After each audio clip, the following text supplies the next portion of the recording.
I'm Brian Forbes, and welcome to another edition of Invention. We are joined today by Sir Reginald and what can only be described as his better half, his wife, Lady Beatrice Poon Boheno.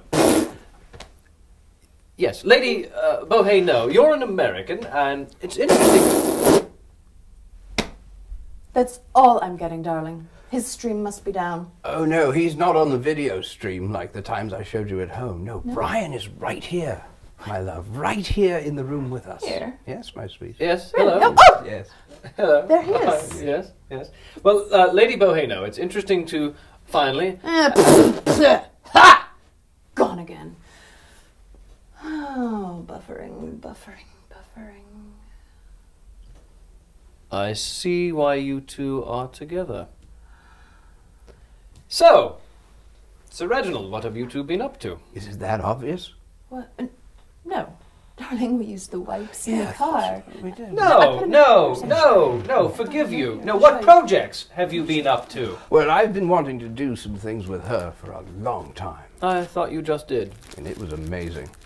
But my wife, Lady Beatrice Poon Boheno, is only lending some of her inestimable talents to this particular project.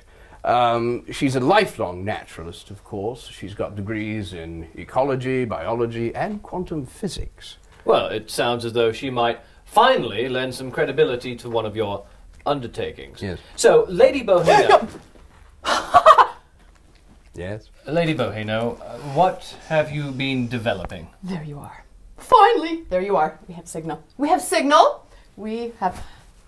Brian. Yes? We have invented a number of high-concept theme restaurants called the food chain. The food chain. Well, that sounds clever. Yes. And in these restaurants, customers actually compete with the other creatures in the ecosystem for their meals. Good Lord, woman. Lady? Good Lord, lady woman. How can this food chain work in practice? Well, there's no time to practice, truth be told. I often just leap in there with my sausage, yes, and try and eat it before a very hungry coyote does. You know, and then with a sense of near accomplishment and the healing hands of my sweet Lady Poon. Well, I know we have a winner for a theme restaurant. A winner? Well, that must be different for you. So, how could this restaurant possibly be successful? It will be successful, Brian, because the more you eat, the hungrier the birds, animals, and reptiles become over time, eventually making you feel very much a part of the food chain. Now, the ecosystem usually achieves balance again during Friday's 5 o'clock happy hour. Oh, you have a happy hour. Well, for the animals, yes. Yes.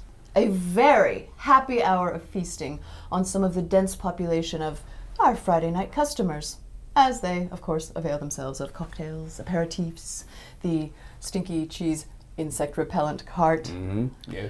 So, what animals might I compete with if I were to, say, order a steak dinner at your restaurant? Well, it could be anything, really. What springs to mind? Well, lions spring to mind. They often spring to throat as well. You know. But we have lions, of course, featured in our beautifully decorated...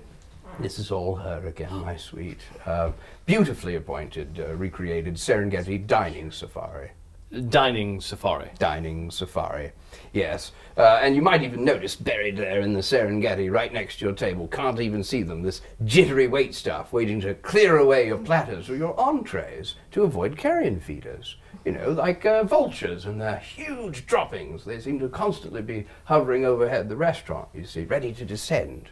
Well, is the food any good at your food chain? We don't know. We've never been able to catch any of them. No, but all are 4.5-star restaurants. Not 5 stars. No. Oh. Actually, amazingly, the reviewer's riding arm was taken off by a silverback Highland gorilla in heat just before he finished the 5th star.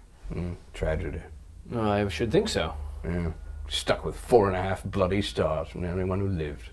So, it sounds as though this obviously isn't a family-friendly restaurant. Oh, yes, actually, many spouses come to our restaurant to celebrate their anniversaries in hopes of leaving unencumbered. So, carrion finished the meal? No, predators finished the mate. Yes. What? Yeah, well, it's quite natural. It's all part of life's rich pageant. It's how the world works. I mean, Brian, say your mate liked the meal. Say it. your mate like the meals? See, that's what it sounds like. We've never gotten that at That's the restaurant. lovely. I love that. But for example, your mate wasn't that wild about their selection. Well, a carnivorous predator, you see, Brian, will sense their weakness and the remaining food, and quickly weed the mated pair from their table. Well, this sounds completely dangerous. I mean, the service would have to be extremely vigilant to get any customers at all. Extremely vigilant. That's the term. Yes, extremely vigilant. That's what we should use in the daily job adverts for new staff. Absolutely. Genius. All right. Take me through this. I arrive at your restaurant. What happens first? First, our greeter tracker comes up to you and says, "How many in your party? Shh, come this way. Sit. Yes. Sit here. They're all around." They do. And then we're the only restaurant that can confidently then say, "How many in your party would you like to leave with?" Mm-hmm. I am astounded that you two are still in business. Well, thank you. I mean, with piles of corpses of diners everywhere, how can you expect new customers? Well, we grappled with this question for some time. We did.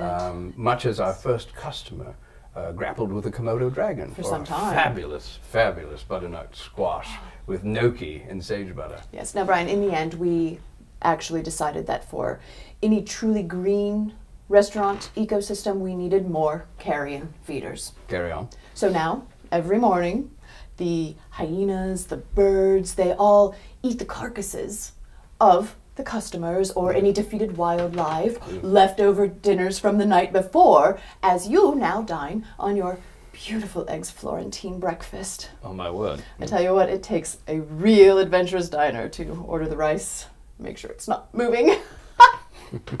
Yes. Hey, you know, a non-progressive inspector had precisely the same reaction that you're having, and they gave us an F rating, which I thought was going to be quite a setback until my lovely lady wife here told me, ein Ud, and I thought she'd gone German on me, frankly. But then I saw she added it after the F, so it was F for fine food, so we hung it in the window and stayed open, thanks to this one. That's a shame. But I All can't that. see what possible incentive I would have as a diner to go to the food chain. It sounds like it's completely unhygienic. You should be shut down. Brian, think about this. Come on now. Think about it. The sense of achievement, the appetite you'll work up. Just wrestling a muffin from a Virginia opossum. Or perhaps ice fishing with the ever-present danger of polar bears and cracked ice. But with the danger, is the food at least affordable? What? Oh, he's still here. Yes, well, some of it is. I mean, the Ethiopian fly buffet, there's a lot of buzz around that Yeah, one. you've brought them. Yeah. But most of the food is a bit more expensive. You don't want cheap seafood, even in this economy. And Lady Bo loves her sushi. Yes, and imagine how much more priceless my sushi is when it is pried from the jaws of a striped mud turtle. That's right. I've pried her sushi. It's priceless. If you're motivated and very hungry, we've got a full seafood restaurant, you know, with scuba room. We've got diving certification on premises while you wait to be seated. It's brilliant. And then as you're seated in our underwater seating, of course, you can pick off schools of sea bass and tuna and carp, all between bursts of oxygen from our patented mastication rebreathers, our finest invention. Oh, his and hers rebreathers, actually, that we designed for mutual mastication. It gets pretty wet down there. Yes. What? Down in the vast wetlands and scuba room, of course, Brian. Yes, I see. Yes, and so these vast areas of dense vegetation and food have to be cleared away by our waiters, sometimes our sommelier, and even poachers. Yes. Clear it away. You know, even during our simplest of meals, you've got maggots of flesh flies eating away at your pork pie and Branston pickle. And let me tell you, that creates nitrogen and carbon, which is notable. And who noted that? Well, the health department was the first to note that in print. Yes, printed. Difficult. It's very difficult, Brian, for the independent family food chain to survive in this era of corporate regulated restaurants. But one review can make all the difference. And has one review made the difference? Well, the one that shut us down did. Oh, my baby, my poor Reggie. I had to spend many, many hours comforting him in only the way that I can. I don't even want to think about that. Oh! I should hope not, Brian. You would look desperately homosexual if you were to do that to my husband. Yeah, she does it better. No, what? Oh. Look, I've never read a review on the food chain, but I suppose if I did, it would be a bad one. All the other reviewers were mauled in our Appalachian mountain room. Their own fault, Yes, by the way. during critic night, though, which was unfortunate for us. And, of course, the food bloggers lost all sensation and all of their extremities in our Arctic Circle supper club. It's not the kind of exposure that we'd really been banking on in the dining world. No, we were hoping to get at least one kind word written about our restaurant. Yes, we were. But we had to give up hope of that after all of the amputations. Yeah, it's difficult to get a good review when you've got nothing but finger food for weeks ad nauseum. But not all of our ecosystems, of course, are that extreme. So, fighting a starving warthog for a Salisbury steak and beans is not extreme? Yes, well, all right, I will admit there was some miscalculation. There was that one, you remember that, the Highland Buffet. Well, apparently only microbial life could exist in there because of the moon-like temperatures. Put some people off as much as the bagpipes. No. Honestly, Brian, those diners could have availed themselves of our lovely hypothermal vent buffets. They could have. Yes, and we had booth seating with pressures of up to 3 Earth's atmospheres. That's right. I myself found it a very lovely place to dine. Oh, an enchanting place to survive. Mm-hmm. Yes, you should see her when she's enchanted.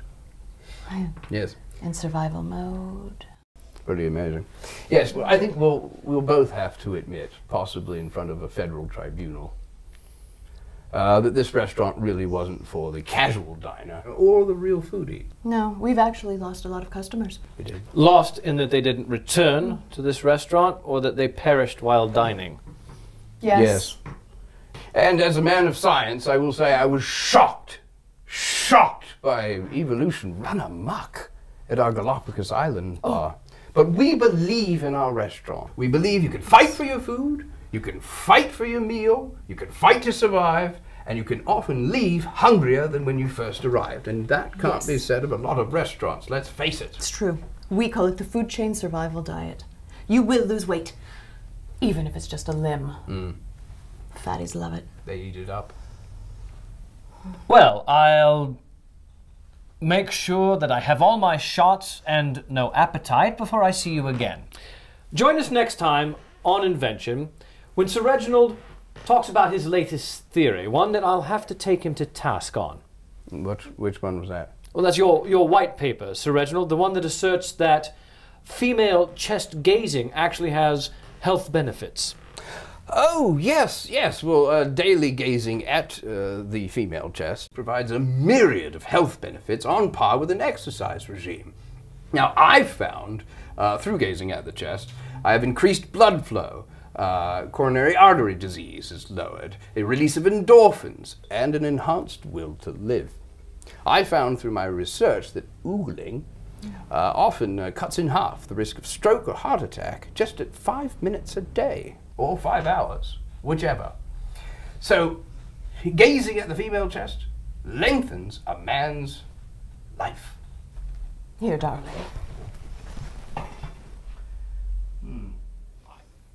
I am over 100 years old, Brian. Oh, Brian, would you like to try? Oh. I feel young.